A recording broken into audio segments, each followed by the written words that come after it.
성도님들, 오늘날 우상이란 단어를 들으시면 혹시 어떤 이미지들이 떠오르시나요? 사진을 보겠습니다. 요즘 전 세계적으로 K-팝이 너무나도 유명하죠. 더불어 이 노래를 부르는 그 그룹들의 인기가 엄청나게 대단한데요. 이들을 저희는 아이돌, 우상이라 부르기도 하죠. 또 우상이라 했을 때 손으로 만들어진 동상을 떠올리기도 합니다. 여기 보이는 사진은요, 제가 이 교회에 오는 길에 볼 수 있는 동상들입니다. 먼저 저기 이렇게 돌로 만들어져 있는 부처상이 보이시고요. 저 밑에는 아기 동상도 이렇게 볼 수 있습니다. 이렇게 오늘날 저희 주위에 우상이란 것을 쉽게 듣고 볼 수 있죠. 그리고 오늘 본문의 이스라엘 백성도 오늘날 저희와 같이 이 우상들을 쉽게 볼 수 있는 시대를 살았습니다. 본문에서 거듭 반복되는 장소가 있는데요. 바로 산당이라는 곳입니다. 이 산당은 영어로는 high place인데요. 바로 높은 곳이라는 뜻이죠. 이스라엘 지형이 많은 산들로 이루어져 있어서 보통 이 산당들은 이방신을 예배하는 목적으로 이렇게 산 높은 곳에 만들어졌습니다. 하나님께서 이스라엘 백성을 출애굽시키시고 그 가나안 땅에 들어가기 전 이 산당에 대해 이런 말씀을 주셨습니다.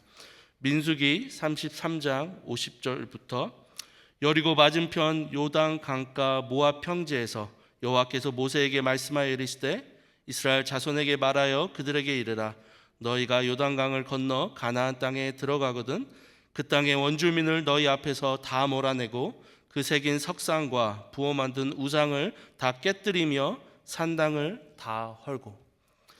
사진을 볼까요? 하나님께서는 약속하신 그 젖과 꿀이 흐르는 그 땅, 바로 가나안에 이스라엘 백성이 들어가기 이전에 이들에게 무엇을 말씀하시죠? 그곳에 들어갔을 때에 그곳에 있는 모든 산당들, 지금 가나안 족속들이 우상 숭배를 하고 있는 그 산당을 모두 헐라라고 말씀을 하셨습니다. 그리고 그 이유 또한 저희가 성경에서 볼 수 있는데요. 신명기 7장 2절로 4절 내 하나님 여호와께서 그들을 내게 넘겨 내게 치게 하시리니 그때에 너는 그들을 진멸할 것이라 그들과 어떤 언약도 하지 말 것이요 그들을 불쌍히 여기지도 말 것이며 또 그들과 혼인하지도 말지니 그가 내 아들을 유혹하여 그가 여호와를 떠나고 다른 신들을 섬기게 함으로 여호와께서 너희에게 진노하사 갑자기 너희를 멸하실 것임이니라. 하나님은 아셨습니다. 만약 이 산당들을 다 헐지 않는다면 이스라엘 백성들이 가나안 이방신들에게 마음을 뺏기고 하나님을 떠날 것이라는 것을요. 그래서 이 모든 산당들을 허물라라고 말씀하셨죠. 그러나 저희는 이 가나안 정복의 이야기가 기록된 여호수아 말씀에서 이런 말씀을 보게 되는데요. 저희 같이 읽어볼까요? 여호수아 15장 63절입니다. 예루살렘 주민 여부스 족속을 유다 자손이 쫓아내지 못하였으므로 여부스 족속이 오늘까지 유다 자손과 함께 예루살렘에 거주하니라. 가나안 족속 중 한 족속이었던 여부스 족속을 무엇이죠? 전멸하라라고 하셨지만 이스라엘 백성은 그렇게 하지 않았습니다. 다른 말로 한다면요, 이 여부스 족속이 섬겼던 그 가나안 신들을 섬겼던 그 산당을 그대로 두었다라는 말이죠. 그리고 이렇게 이스라엘 백성이 이스라엘 땅에 정착하고 솔로몬 왕 때 저희가 아는 하나님께서 허락하신 솔로몬 성전이 세워지기까지 한시적으로 하나님께서는 이스라엘 백성에게 그 산당에서 하나님을 예배하는 것을 허락하셨습니다. 그러나 솔로몬 성전이 완공이 된 이후부터 이스라엘 백성은요, 이 솔로몬 성전에서만 하나님을 온전히 예배하라 명령하셨죠. 그러나 성경에서 저희는 이들이 이 말씀을 불순종하고 예루살렘의 그 성전이 아닌 이방 산당에서 이방 신들을 바로 우상 숭배의 범죄를 하였고 하나님을 진노케 하신 모습들을 보게 됩니다. 흥미로운 사실은요, 이들의 거듭되는 그 불순종과 범죄의 역사 속에서도 종종 히스기야 왕과 또 그의 손자였던 요시야 왕 때 일어났던 종교 개혁을 통해 저희는 이런 말씀을 보게 된다라는 것입니다. 열왕기 하 18장 3절, 히스기야가 그의 조상 다윗의 모든 행위와 같이 여호와께서 보시기에 정직하게 행하여 그가 여러 산당들을 제거하며 주상을 깨뜨리며 아세라 목상을 찍으며, 또 그의 손자 요시야 왕 때 종교개혁 때 일어난 말씀입니다. 열왕기하 23장 5절부터 예루살렘 주위의 산당들에서 분향하며 우상을 섬기게 한 제사장들을 폐하며, 또 유다 각 성읍에서 모든 제사장을 불러오고, 또 제사장이 분향하던 산당을 게바에서부터 브엘세바까지 더럽게 하고, 또 성문의 산당들을 헐어버렸으니. 히스기야 왕과 요시야 왕 같은 이런 인물들을 통해 이스라엘 백성이요, 하나님의 그 말씀에 순종하고 또 하나님만을 예배하고 경배하려고 했던 그런 노력들을 저희는 볼 수 있습니다. 그러나 너무 안타까운 사실은요, 이 왕들이 죽은 후에 얼마 되지 않아 이스라엘 백성은 다시 그 산당들을 만들고 그곳에서 우상 숭배를 합니다.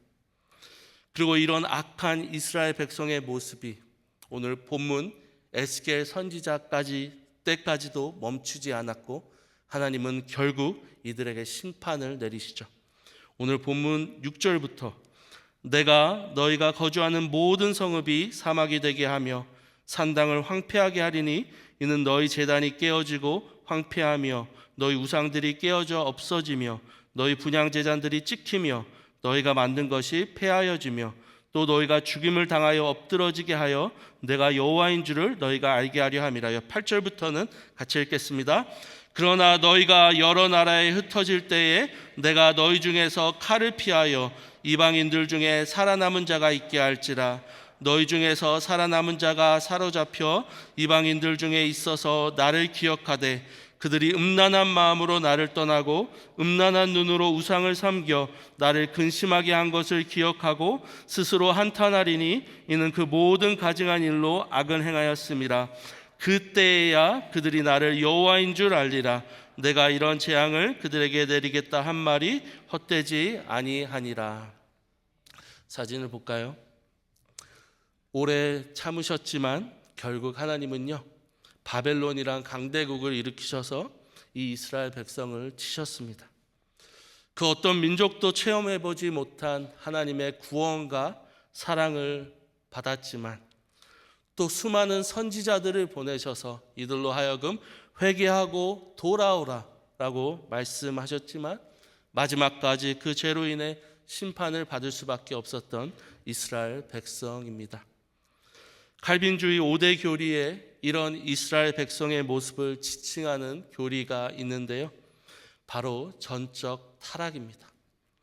타락한 인간의 본성은 늘 자기 중심적이며 하나님을 늘 거부하고 스스로 하나님을 찾거나 회개와 구원에 이를 수 없는 능력을 이야기하죠. 그리고 이렇게 전적 타락한 이스라엘 백성은 너무나도 당연하게 그들의 죄의 값을 오늘 심판이라는 것을 통해 받았던 것입니다. 그러나 오늘 본문에서 저희는 이 하나님의 심판이 멸망의 목적만이 있지 않음을 보게 되죠. 성도님들, 어떤 하나님의 마음을 저희가 본문의 말씀 통해 보게 되죠. 이 재앙 가운데 하나님은 남은 자가 있게 하실 것이다 라고 말씀하시고요, 이 고난이 비록 이스라엘 백성에게 지금 아프지만 자신의 죄가 하나님을 근심케 한 것을 알게 되고 비로소 회개하며 그리고 그들이 하나님이 누구신지를 알게 될 것이다 라고 말씀하고 있습니다. 자녀를 사랑하는 아버지가 그 자녀가 죄 가운데 계속 넘어질 때에 비록 마음이 아프지만 매를 들어 그 자녀를 때려서 죄에서 돌아오게 하는 것처럼, 다시 그 자녀를 그 품에 품는 것처럼 하나님은 죄악된 이스라엘을 그렇게 하셔서 이들로 하여금 그 하나님의 마음, 그 사랑을 알게 될 것이다 예언하고 계십니다. 그리고 이스라엘 역사의 70년의 바벨론 포로 생활 가운데 비로소 이스라엘 백성은요, 그들의 죄가 얼마나 컸는지, 얼마나 그 하나님의 마음을 아프게 했는지 깨닫고 비로소 회개하고, 그리고 70년의 포로 생활이 마친 후에 다시 예루살렘으로 돌아와 성전을 재건하고 그곳에서 하나님을 온전히 예배할 수 있었습니다. 이렇게 완악했던 이스라엘 백성이 심판 가운데 남은 자로 선택을 받고 회개하고 하나님을 온전히 예배하게 된 이 이야기는요, 바로 이들의 이야기만이 아닌 바로 저희의 이야기입니다. 성경은 말합니다. 모든 사람이 죄를 범하였음에 하나님의 영광에 이르지 못하더니. 신학자 칼빈도 이런 말을 했죠. 인간의 마음은 멈추지 않는 우상 공장이다. 이스라엘 백성들처럼 하나님의 선택을 받았고 그분의 자녀가 된 우리는 하나님만을 온전히 예배하고 그분의 말씀에 순종해야 합니다. 그러나 저희는요, 때론 저희의 죄 가운데 넘어지고 저희 마음에 하나님이 아닌 다른 많은 우상들을 만들어 하나님 앞에 범죄합니다. 성경은 오늘 내가 하나님보다 더 의지하고 사랑하는 그런 것이 있다면, 산당의 우상처럼 내 삶에 높이 두고 하나님 이것만은 내가 포기할 수 없다 고백하는 것이 있다면 그것이 나의 우상일 수 있다 성경은 증언합니다. 그것이 나의 건강이 될 수 있고요, 내가 사랑하는 가족, 내 성공, 내 미래, 돈, 쾌락, 스펙, 인정욕구, 꿈과 비전, 나의 사역, 나의 과거의 상처 등등. 분명히 이 모든 것들이요, 그 자체로는 나쁜 것이 아니지만 만약 이것들이 하나님보다 내 삶 가운데 더 높아져 있다면 하나님은 그것들을 허무는 작업을 해 가십니다. 탐심은 우상 숭배니란 말씀과 같이 하나님은 하나님보다 만약 나의 욕망을 더 사랑하고 추구하고 있다면 그 말씀을 경고하시고요, 회개의 자리로 인도하십니다. 그 이유는 하나님으로 나의 마음이 가장 만족하는 그것이 바로 가장 큰 은혜이기 때문입니다. 그리고 하나님 아버지께서는 우리가 언제든지 그 우상 숭배의 죄를 범할 수 있는 연약한 존재임을 아셨습니다. 오늘 본문에서 그 심판과 재앙 가운데 남은 자들을 남겨두시고 또 다시 성전으로 돌아와 하나님을 온전하게 예배하게 하신 그 모습 속에서 저희는 하나님 아버지께서 그분 아들 예수 그리스도를 통해 이 땅에 보내시고 십자가에서 이분을 죽이심으로 우리의 모든 죄를 용서하신 것을 보게 되고요, 더 나아가 구원을 받았지만 죄로 넘어질 수밖에 없는 우리의 연약함을 아시기에 그 아들의 부활하심으로 말미암아 이제 그분의 성령을 저희 마음 가운데 부어주심을 예표하고 있습니다. 그리고 이 성령의 내주하심을 의지하여 하나님의 자녀들은 때론 우리의 죄로 하나님 아버지의 마음을 아프게 하기도 하지만 믿음으로 우리의 마음의 우상을 헐고 예수 그리스도만 우리 삶 가운데 높일 수 있습니다. 바울은 그의 저서 빌립보서에서 예수 그리스도를 만나기 전 자신의 삶을 이렇게 고백합니다. 육체를 신뢰할 만한 이유가 있으니 8일 만에 할례를 받고 이스라엘 족속이요 베냐민 지파요 히브리인 중에 히브리인이요 율법으로는 바리새인이요 열심으로는 교회를 박해하고 율법의 의로는 흠이 없는 자라. 그리고 바울은 이 모든 것들이 자신이 하나님보다 더 의지했던 바로 자기 자신의 우상들이었음을 깨닫게 되었습니다. 혈통, 종교적 성취, 도덕성, 열심, 신학적 정통성. 그러나 이어서 바울은 이런 고백을 합니다. 빌립보서 3장 7절로 8절인데요. 그러나 무엇이든지 내게 유익하던 것을 내가 그리스도를 위하여 다 해로 여길 뿐더러 내 주 그리스도 예수를 아는 지식이 가장 고상하기 때문에 내가 모든 것을 잃어버리고 배설물로 여김은 그리스도를 얻고자 함이니라. 바울의 가장 큰 우상은 세상도 아니라 자기 자신이었던 것을 알게 되었고요. 그리고 무엇이죠? 그리스도를, 그 예수를 아는 지식이 가장 고상하다.